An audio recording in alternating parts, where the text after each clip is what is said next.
Hello students, BSc third year में आज हम आपको टीक, टिम्बर, जिसे हम फायरवुड्स कहते हैं, तो हम आज आपको फायरवुड के बारे में बताएंगे कि फायरवुड्स होते क्या हैं और फायरवुड में किस प्रकार से फायरवुड होते हैं।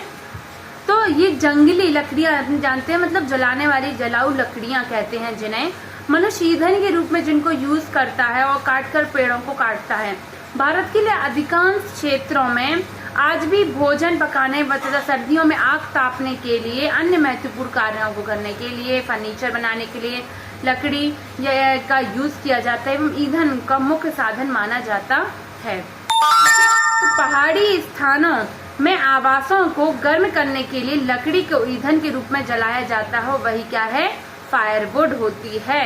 महत्वपूर्ण कार्य के रूप में सूखी लकड़ी को ईंधन के रूप में जलाकर और लकड़ी के प्रकृति में विभिन्न प्रकार के कार्बनिक पदार्थ प्राप्त होते हैं, जिनका प्रयोग लकड़ी के स्थान पर ईंधन के रूप में किया जाता है।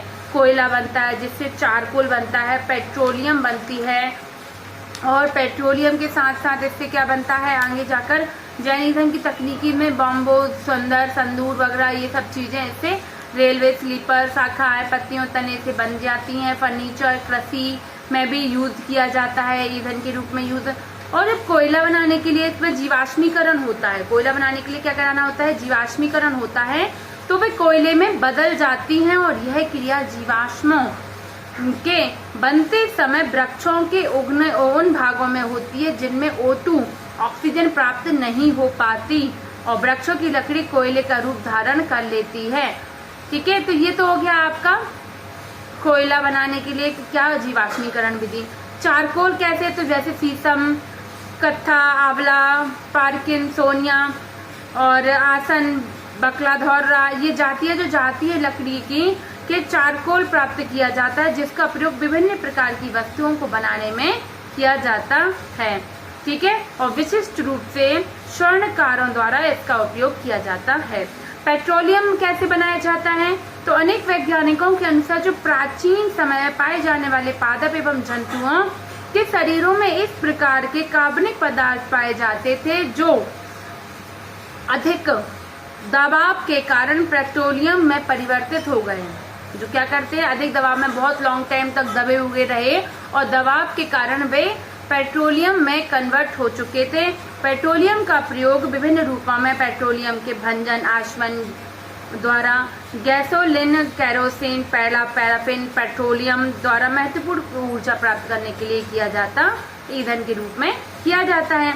इसी प्रकार सूखी लकड़ी, सागौन, साल, शीशम, देवदार ईंधन के रूप में प्रयोग की जाती है। ठीक है, तो ये तो हो गए ईंधन, पेट्रोलियम उद्योग के बारे में बता सकते हैं। लेकिन अब हम यहाँ से स्टार्ट कर रहे हैं वुड या टिम्बर।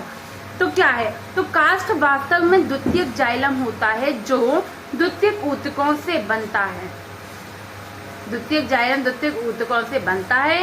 यह प्रायः आवृत बीजी एवं अनावृत बीजी पौधों के द्वितीयक वृद्धि के फलस्वरूप तनों में बनता है और जिनके तने मोटे हो जाते हैं। आवृत बीजी का काष्ठ वेसिल्स का बना होता है और अनावृत बीजी काष्ठ में ट्रैकीट्स पाए जाते हैं। काष्ठ में काष्ठ पद्मा फाइबर, काष्ठ पेरेन्काइमा भी पाए जाते हैं। काष्ठ का वर्गीकरण, ये काष्ठ दो प्रकार की हो सकती है, छिद्रमय और एक अछिद्रमय। छिद्रमय से क्लियर हो रहा है शब्दों से ही कि अनावृत बीज तने होती हैं जिनमें पोर्स नहीं पाए जाते हैं, ये अछिद्रमय हो गई। छिद्रमय जिनमें पोर्स पाए जाएंगे वो छिद्रमय कहलाएगी। छिद्रमय भी दो प्रकार की होती है, कि वलय छिद्रमय काष्ठ, दूसरी होती है विसृत। वलय क्या है, इस प्रकार की काष्ठ में छिद्र अनेक वलयों में विन्यस्त होता है, जैसे ऑक, एल्म, एस आदि। विसृत छिद्रमय क्या होता है, इसमें छिद्र छोटे आकार के होते हैं जो लगभग समान माप के होते हैं। काष्ठ में ये छिद्र समान रूप से बिखरे हुए दिखाई देते हैं, जैसे मैपल, बीज, वाल्थन।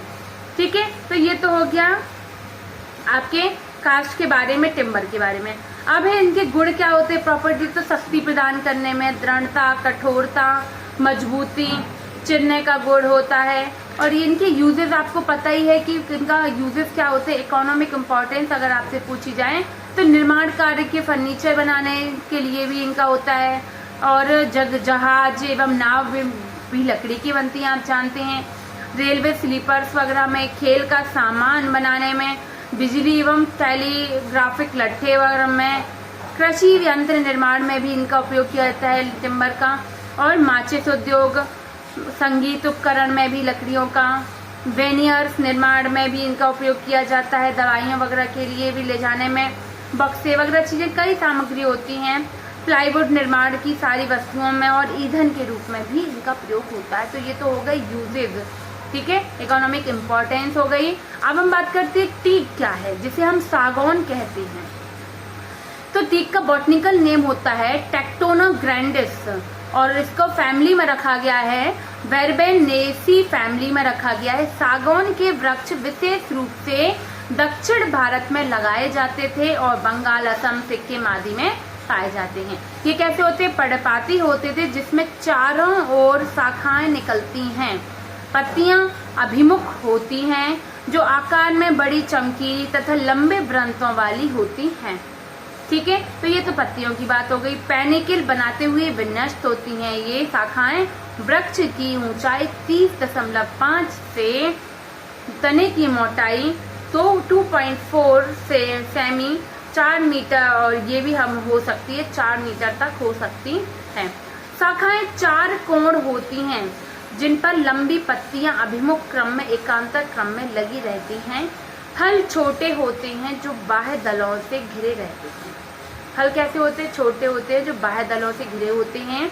इसकी सेब वुड, जो सेब वुड होती है, सफेद होती है, जो अधिक उपयोगी नहीं होती है। हार्डवुड सुनहरे पीले रंग की अथवा सुनहरे भूरे रंग की होती है, जो सूखने पर गहरे भूरे रंग की हो जाती है। सैपवुड और हार्डवुड मैंने आपको बताया था स्प्रिंग वुड और ऑटम वुड के अकॉर्डिंग। इस पर दीमक एवं कवकों का प्रभाव नहीं पड़ता, छूने में चिपकी हुई होती है। और कैसे बर्मा के वृक्षों में वलय बनाकर सीजनिंग की जाती है, और इसकी काष्ठ के विशिष्ट लक्षण न फटना, न चटकना, न सिकुड़ना, आकृति में परिवर्तित न होना, और सागौन के टिम्बर में एरोमेटिक तेल होता है, जिसके यह काष्ठ अधिक मजबूत और टिकाऊ बनी रहती है। इसी प्रकार सागौन का ताजा कटे गए तने के प्रायः टिम्बर पीले रंग के होता है, जो धीरे धीरे गहरा भूरा अथवा काले रंग का हो जाता है। ये सागौन वही टीक की बात कर रहे हैं। काष्ठ टिकाऊ, सुंदर, बहुत बढ़िया, पॉलिश करने वाले, ग्रहण करने वाला होता है, जो वलय छिद्रमय होती है। इसमें पुराने चमड़े की विशिष्ट गंध आती है तथा वेसिल्स के छिद्रों में टाइलोसिस पाया जाता है। इसका आर्थिक महत्व क्या है? तो इसका आर्थिक महत्व, विश्व के सभी टिम्बर सब जगह उगाया जाता है, जानते हैं। ये आर्थिक महत्व हम बता दी, फर्नीचर, नाव, जहाज, रेलवे वैगन, घरों में पुलों निर्माण के लिए भी यूज किया जाता है। उपकरणों में कैबिनेट, कंधे, खिलौना सागौन की लकड़ी बनाए जाते हैं, और वृक्ष की पत्तियों द्वारा घेरे के पटाव किया जाता है, और पत्तियों से लाल रंग निकाला जाता है, और ऐसा पदार्थ तैयार किया जाता है जो औषधि के रूप में प्रयोग में निवारण के लिए यूज होता है। पुष्प एवं फल मूत्रवर्धक गुण वाले होते हैं, और अन्य वंशों से प्राप्त काष्ठ को भी टीक नाम से जाना जाता है, जैसे अफ्रीकन या नाइजीरियन टीक, इंग्लिश टीक तथा रोडेशियन टीक आदि। ठीक है, तो ये तो हो गया आपका टीक के बारे में। ये मैंने आपका पूरा इकोनॉमिक इम्पोर्टेंस भी बता दिया है, आपको ईंधन के बारे में, ईंधन कास्ट क्या होती है और किस प्रकार से ये पाई जाती है। तो आज की लिए इतना ही। नेक्स्ट वीडियो में हम आपको यहाँ पर टीक हुआ है, सागौन, शीशम और इनके बारे में भी बताएंगे। ठीक है, तो आज की लिए इतना ही। Thank you.